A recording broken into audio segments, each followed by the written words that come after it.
Assalamualaikum warahmatullahi wabarakatuh. Bagaimana kabar kalian? Semoga kalian semua selalu dalam keadaan sehat walafiat dan semoga kalian semua selalu dalam lindungan Allah Subhanahu wa taala. Amin amin ya rabbal alamin. Seperti biasa, kali ini saya akan kembali menceritakan sebuah cerita horor dan kali ini saya akan melanjutkan cerita sebelumnya yaitu dengan judul Teror Hantu Preman yang Disembeli Anak Buahnya Sendiri. Jadi bagaimana kisah selengkapnya dan kisah selanjutnya dari cerita sebelumnya?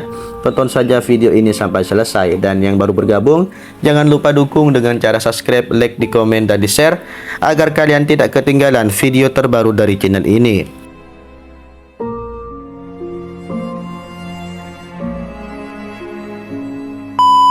Januari 1992. Perkenalkan, namaku Gunarto. Aku tinggal di sebuah kampung yang terkenal hitam di kota ini. Pada saat itu, kekuatan adalah sesuatu yang membuat kami bertahan. Tidak ada tempat untuk penakut. Yang kuat akan hidup enak, yang lemah akan tertindas. Salah satu hal yang menentukan kekuatan adalah berada di kelompok yang tepat. Kami layaknya serigala yang bahu-membahu demi satu tujuan, yaitu kehormatan. Apapun dilakukan untuk mendapatkan kehormatan ataupun nama besar, nyali, bela diri, sampai ilmu hitam pun digunakan untuk memperoleh hal ini. Di kampung kami semua tergabung dalam satu kelompok besar yang dipimpin oleh seseorang yang namanya sangat ditakuti bahkan sampai daerah lain, Bule. Bule adalah seseorang yang berperawakan tegap dan tinggi besar seperti anggota Kopassus. Kulitnya putih dan wajahnya tampan. Ia memiliki tato di tangan kanan dan punggung. Kemampuan bela dirinya sangat luar biasa. Ia pernah dikeroyok belasan preman dari kampung lain dan semua musuhnya akhirnya tumbang. Ia juga memiliki ilmu hitam yang membuatnya tak bisa terluka. Setiap kali tenggorokannya terkena air, semua luka di tubuhnya langsung hilang seketika. Awalnya, Bule adalah orang yang loyal dan setia kawan. Walaupun wataknya keras, namun ia sangat memikirkan teman dan keluarga. Tapi setelah namanya semakin melambung dan wilayahnya semakin luas, ia semakin sombong dan menjadi semena-mena. Bahkan pada anak buahnya sendiri dan juga teman-temannya yang sudah membersamainya sejak ia belum jadi apa-apa. Aku dan Codet termasuk orang yang sejak awal sudah bersama dengan Bule dari awal kelompok ini berdiri. Entah sudah berapa banyak perkelahian yang kami lalui. Timah panas yang ditembaki polisi, dan beberapa kali juga kami bersama-sama mendekam di penjara. Namun semuanya mulai berubah semenjak adik perempuan Codet yang bernama Ranti menolak lamaran Bule. Selain karena perbedaan umur yang jauh, Ranti juga tidak suka dengan gaya hidup maupun profesi Bule yang tidak jauh dari kriminalitas. Setelah lamarannya ditolak, Bule menjadi lebih pemarah dan menjadi sering mengganggu Ranti. Ia sering memaksa Ranti untuk ikut dengannya bahkan dengan cara yang kasar. Codet yang mengetahui hal itu pun marah dan meminta Bule untuk tidak mengganggu adiknya lagi. Mereka sempat adu mulut sebelum akhirnya Codet meninggalkan Bule dan tidak pernah lagi menampakkan batang hidungnya di tongkrongan. Setelah itu, keluarga Codet sangat menjaga Ranti agar Bule tidak bisa macam-macam dengannya. Suatu hari, tiba-tiba Ranti meminta keluarganya agar dinikahkan dengan Bule. Tentu saja, keluarganya sangat shock mendengar permintaan ini. Ia sampai tidak mau makan dan hanya melamun sepanjang hari sambil menyebut nama Sule.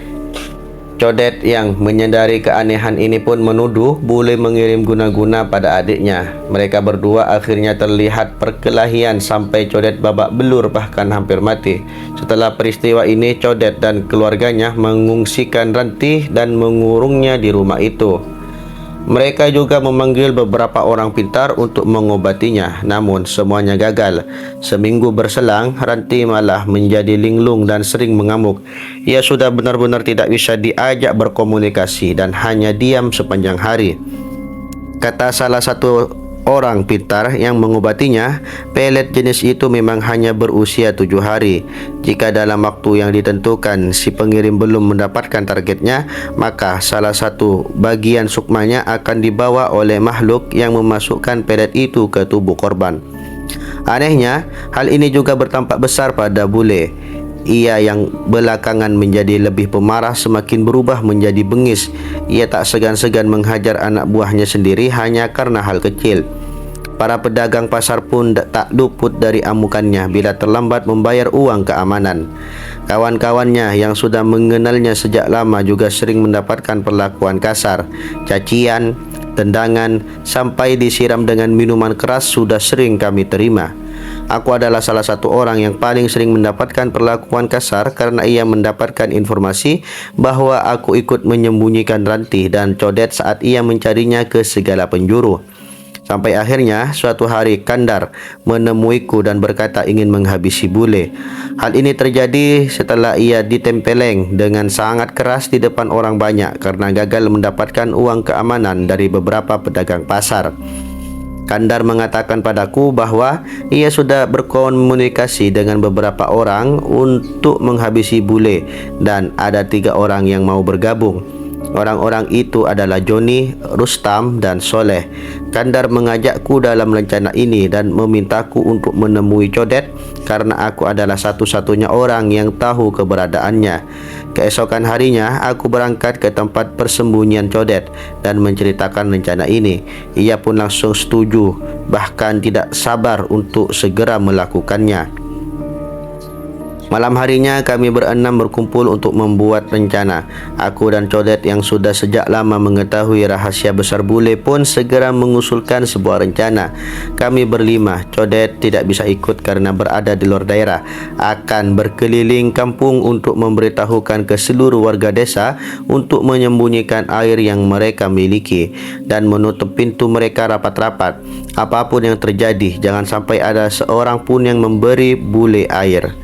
Kami juga meminta beberapa orang untuk membersihkan genangan tetesan termasuk menutup sementara gorong-gorong yang ada airnya. Kami juga berharap agar hari itu tidak turun hujan karena bila itu terjadi bule tidak akan mati walaupun dikeroyok 100 orang. Kandar kami tugaskan menjaga akses menuju sungai karena ia adalah inisiator dari rencana ini. Jadi jika ini juga terlibat dalam pembunuhan langsung, hukumannya pasti akan sangat berat. Joni yang paling penakut akan mendampinginya, sementara aku, Codet, Rustam, dan Soleh akan mengepungnya dan memastikan kematiannya. Sore hari setelah semua persiapan sudah benar-benar sesuai rencana, kami mengintai dengan membawa pedang dan golok yang kami punya. Saat sedang fokus mengintai, tiba-tiba Codet bergerak dengan cepat ke arah toilet umum. Benar saja, ia melihat bule sedang berjalan ke arah sana dan buru-buru mengikutinya. Setelah berada di jarak yang cukup dekat, ia membacok kepala bule dari belakang sampai terhuyung dan jatuh ke tanah dengan luka yang menganga di kepalanya dan darah mengucur dengan deras. Codet yang tidak mau memberi kesempatan langsung menghampirinya lagi untuk melancarkan serangan kedua, tapi bule spontan berbalik dan menendang Codet kemudian berlari menjauh. Bule berlari sambil merogoh botol minum di tas kecil yang selalu ia bawa kemana-mana. Ia langsung menenggaknya dan luka di kepalanya seketika lenyap begitu saja. Ia juga terlihat menyimpan air di mulutnya sampai mulutnya terlihat mengembung. Setelah pulih, ia maju menghadapi Codet dengan tangan kosong. Codet mengayunkan pedangnya, namun bule menangkap serangan itu dengan tangan kiri dan menghantamkan tangan kanannya berulang-ulang ke wajah Codet.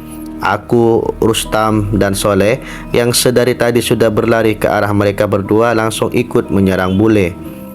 Kami berempat mengeroyok bule yang tidak memegang senjata apapun. Serangan demi serangan kami lancarkan ke tubuhnya. Namun karena ia menyimpan air di mulutnya dan menelannya sedikit demi sedikit, luka di tubuhnya selalu menghilang dan pulih kembali berulang kali.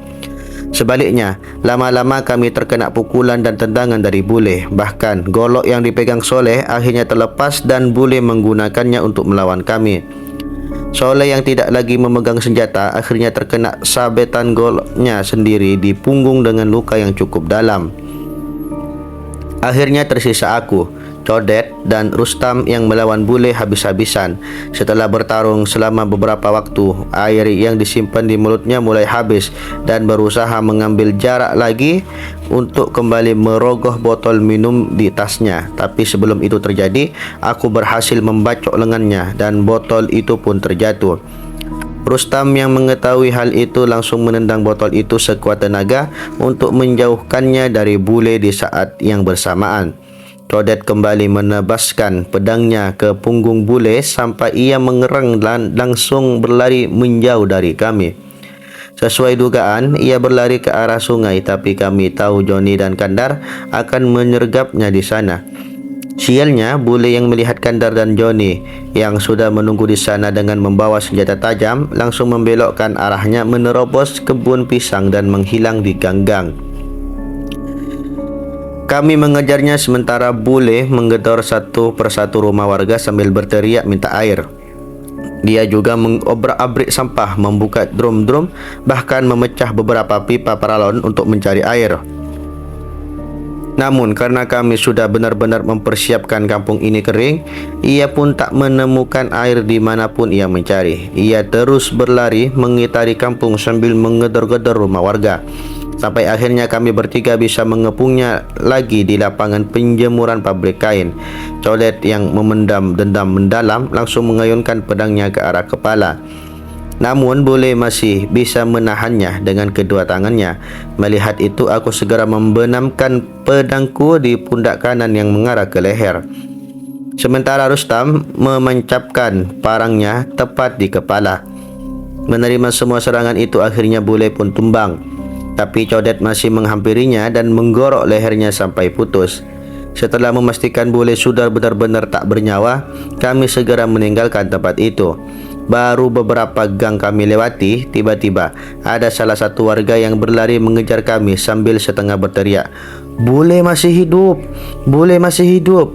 Rupanya, dari tadi banyak warga yang mengintip dari jendela rumahnya masing-masing, tapi takut untuk sekedar bersuara.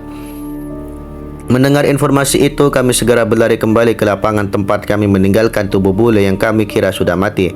Sesampainya di tempat, kami terperanjat karena mendapati dia sedang mengais air dengan kedua tangannya dari parit yang belum sempat ditutup warga. Tapi karena Codet sudah memutus tenggorokannya, maka semua air yang diminum pun langsung keluar melalui lubang di tenggorokannya. Beberapa warga yang penasaran pun semakin terang-terangan mengintip dari jendela maupun celah pintu yang dibuka sedikit. Karena air yang diminum bule keluar semua melalui lubang di tenggorokan, ia pun tidak kembali pulih dan ambruk kembali. Codet segera menghampirinya dan membacok leher bule berkali-kali sampai kepalanya benar-benar lepas dari tubuhnya. Terdengar teriakan tertahan dari warga yang melihat pemandangan mengerikan itu. Sore itu dilupakan bagi warga sekampung kami. Kampung yang porak-poranda dengan suasana mencekam dan darah menggenang di banyak sudut menjadi saksi atas matinya sosok pentolan preman yang paling ditakuti di tahun itu. Tak perlu waktu lama sampai kepolisian mengetahui kejadian ini dan semua yang terlibat dalam peristiwa ini pun diamankan. Belasan orang ditangkap karena dinilai terlibat dalam pembunuhan ini. Namun akhirnya hanya 6 orang yang dijatuhi hukuman. Proses sidang yang kami jalani bisa dibilang sangat singkat karena kami langsung mengakui perbuatan kami dan menceritakan kejadian secara detail. Polisi juga banyak menanyai warga tentang sosok bule yang dinilai sering mengganggu warga dan merugikan masyarakat baik secara materi maupun non-materi. Setelah semua proses persidangan selesai, vonis pun dibacakan. Codet dikenakan pasal pengeroyokan dan pembunuhan berencana dengan ancaman hukuman 20 tahun penjara. Kandar dianggap sebagai dalang atas rencana pembunuhan berencana juga dikenai ancaman hukuman 20 tahun. Aku dan Rustam dikenalkan pasal pengeroyokan dan penganiayaan berat sehingga dikenai ancaman hukuman 12 tahun. Soleh dikenakan pasal pengeroyokan dan penganiayaan ringan dan dikenai ancaman hukuman 5 tahun. Sementara Johnny yang hanya terlibat sedikit dalam kejadian ini hanya diancam 1 tahun penjara. Tapi kesaksian warga tentang sosok bule yang dianggap sampah masyarakat itu membuat kami mendapatkan keringanan. Juga termasuk sikap kooperatif kami sehingga mempermudah polisi melakukan penyelidikan. Bule dan Kandar mendapatkan keringanan 9 tahun sehingga total hukumannya menjadi 11 tahun saja. Aku dan Rustam mendapatkan keringanan 5 tahun dan harus menjalani hukuman selama 7 tahun. Soleh mendapatkan keringanan 3 tahun sehingga total hukumannya menjadi 2 tahun. Dan Joni yang semula dikenakan ancaman 1 tahun menjadi 4 bulan saja. Sekitar 10 hari semenjak kejadian hari itu, kami mulai menjalani hukuman kami. Kandar dan Codet berada di ruangan tahanan untuk napi kelas berat, sementara aku, Rustam, Soleh dan Joni berada di ruangan tahanan biasa. Malam-malam berlalu dengan sebuah penyesalan mendalam karena orang yang dulu kami banggakan, kawan yang selalu bersama-sama dalam suka dan duka, harus mati di tanganku sendiri. Suatu hari, Soleh dan Joni mengaku melihat bule berjalan di luar ruang tahanan. Mereka bercerita kepadaku bahwa sosok bule yang dilihatnya itu berjalan menembus tembok ke arah ruang tahanan berat di mana Codet dan Kandar berada. Awalnya aku tak begitu mempercayainya, namun hal ini diperkuat setelah malam harinya aku mencium bau anjir darah yang pekat dan Rustam mendengar suara bule ketika sekarat dengan tenggorokan yang sudah putus. Napi yang lain mengatakan itu adalah halusinasi kami karena rasa berdosa yang muncul setelah menghilangkan nyawa orang. Tapi sehari setelahnya, Rustam dijenguk oleh keluarganya dan mereka bercerita bahwa seluruh warga kampung diteror oleh hantu bule dengan sangat mengerikan. Kami mulai was-was dan segera mencari Kandar dan Codet untuk menanyakan apakah mereka mengalami hal aneh setibanya mereka di sini. Kandar yang berhasil kami temui hanya mengatakan bahwa sesampainya di sini, Codet menjadi sangat pendiam. Jangankan mengawali pembicaraan, ditanya mengenai apapun saja dia tidak menjawab, kata Kandar dengan nada bingung. Suatu malam saat semua orang sudah tertidur, untuk pertama kalinya aku merasakan teror itu. Aku terbangun di tengah malam karena perutku terasa mulas dan aku memutuskan untuk memakai toilet ruang tahanan yang hanya berukuran 1 kali 1 meter dengan penutup tirai alih-alih pintu. Baru beberapa saat aku berjongkok, mulai tercium bau anjir darah yang membuat perasaanku tidak enak dan bulu kudukku merinding sehingga aku mempercepat hajatku. Aku mulai meraba gayung dan membersihkan diri, namun air yang diguyurkan terasa kental dan anyir. Ketika aku melihat ke bawah, ternyata air yang kupakai untuk membersihkan diri itu berubah menjadi darah yang pekat. Aku yang panik melihat itu langsung mencoba mengambil gayung lagi untuk mengambil air. Namun tenggorokanku tercekat ketika tanganku yang hendak mengambil gayung menyentuh sesuatu yang keras dan berbulu. Aku spontan menoleh dan melihat kepala bule yang mengapung di ember tempat penampungan air. Kepala bule itu melotot dengan mulut yang menganga. Darah seperti menyembur dari ubun-ubunnya. Aku yang ketakutan segera mencoba berlari keluar, namun tubuhku membentur tirai yang entah kenapa berubah menjadi padat. Ternyata sesuatu yang kutabrak tadi bukanlah tirai, melainkan tubuh bule yang kemudian berbalik menghampiriku. Sosok itu menjulang tegap tanpa kepala. Aku merangkak mundur ke sudut toilet sambil berteriak-teriak meminta sosok itu pergi.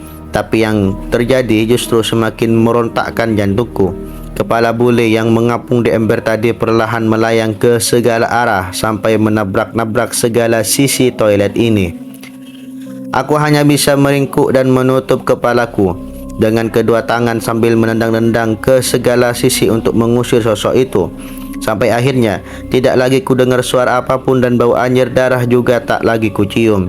Nafasku masih tersenggal-senggal dengan keringat yang membasahi sekujur tubuhku.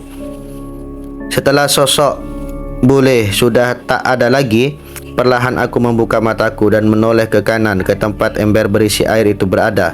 Dan kulihat kepala bule tadi berada di sebelah kanan wajahku dengan jarak 10 cm saja. Dia kemudian menggeram dan berkata, "Mati kau Gunarto." Pandanganku gelap dan aku pun pingsan setelah itu.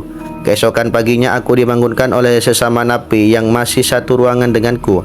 Ia mengira aku tidur di toilet dan memintaku keluar karena ia mau memakai toilet tersebut. Aku bangun dengan terhuyung karena merasakan kepalaku berat sekali. Aku mengingat-ingat peristiwa semalam. Jika aku berteriak-teriak sekeras itu, mana mungkin teman sekemarku yang berjumlah sekitar 14 orang itu tidak ada yang mendengarnya. Kuhampiri Rustam, Soleh dan Joni dan langsung menceritakan apa yang kualami. Namun mereka mengaku tidak mendengar suara apapun sepanjang malam. Namun Rustam bercerita bahwa ia bermimpi dikejar-kejar bule di sebuah hutan yang gelap. Sosok bule yang tanpa kepala mengejar dia sambil membawa pedang. Ia seolah-olah hendak menuntut balas atas perbuatan kami. Joni dan Soleh yang mendengar itu terlihat pucat dan hanya bisa menelan ludah. Beberapa hari setelahnya, giliran Soleh dan Joni yang mendapatkan teror itu. Kejadian bermula saat mereka hendak mencuci di ruang binatu. Baru saja memasuki ruangan, tiba-tiba lampu mati dan mereka mendengar seseorang berbisik memanggil mereka. Joni yang sangat mengenal suara bule langsung bergegas mau keluar. Namun ternyata pintu di ruangan itu terkunci. Joni mulai panik berusaha sekuat tenaga membuat pintu itu tapi tetap saja tak mau terbuka. Tiba-tiba terdengar suara Soleh yang berkata dengan lantang, "Kenapa kau ganggu kami? Kau memang pantas mati." Joni yang mendengar kata-kata itu pun mencoba menegur Soleh. Jangan kamu tantang, nanti dia makin marah." "Aku gak takut, John. Sudah cukup apa yang dia lakukan pada kita sewaktu masih hidup." Setelah mengatakan itu, Soleh terlihat memukul dan menendang ke segala arah. Joni tak tahu apa yang dipukulnya, tapi ia terus memukul dan menendang tanpa henti sampai tenaga habis dan ia terduduk kelelahan. Soleh terlihat mengatur napasnya yang terengah-engah karena gerakannya tadi. Tiba-tiba terdengar raungan orang disembelih memenuhi ruangan itu. Joni ketakutan sampai terkencing di celana. Di sudut ruangan, bule berdiri menatap mereka berdua sambil menatap mereka dan berkata, "Mati kalian! Kalian mati!"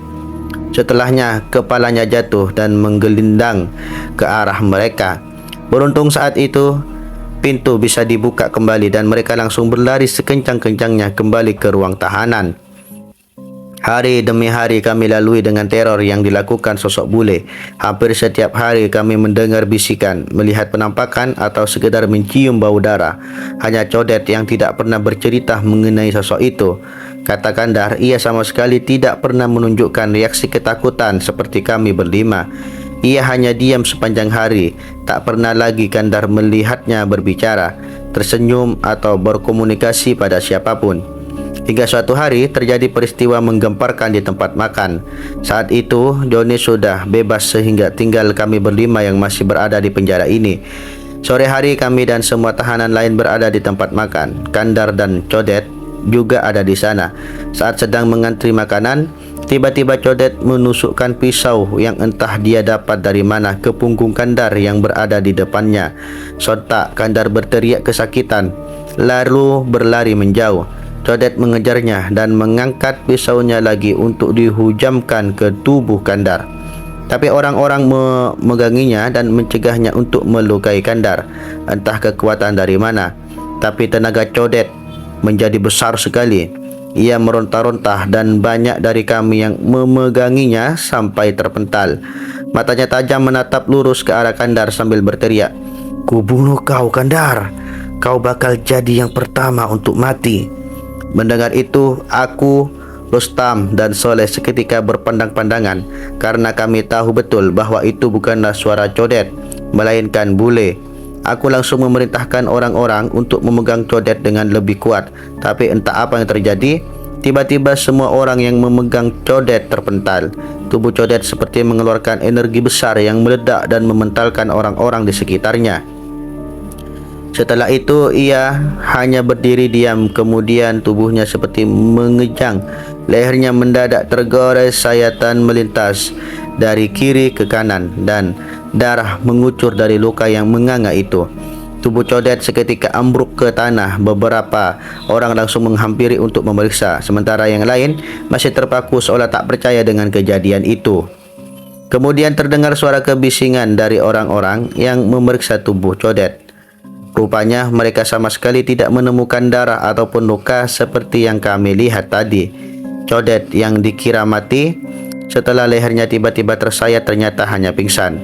Berbagai spekulasi muncul dari orang-orang yang melihat atau mendengar kejadian tersebut. Namun, tetap tak ada yang benar-benar tahu tentang apa yang sebenarnya terjadi.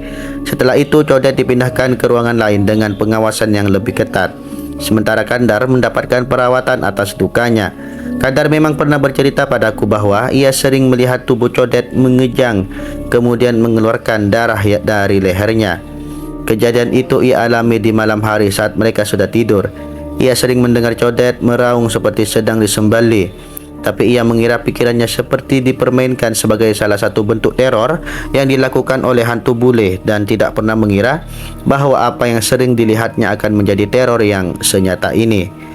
Berbulan-bulan kami mengalami teror tanpa tahu kapan ini semua akan berakhir.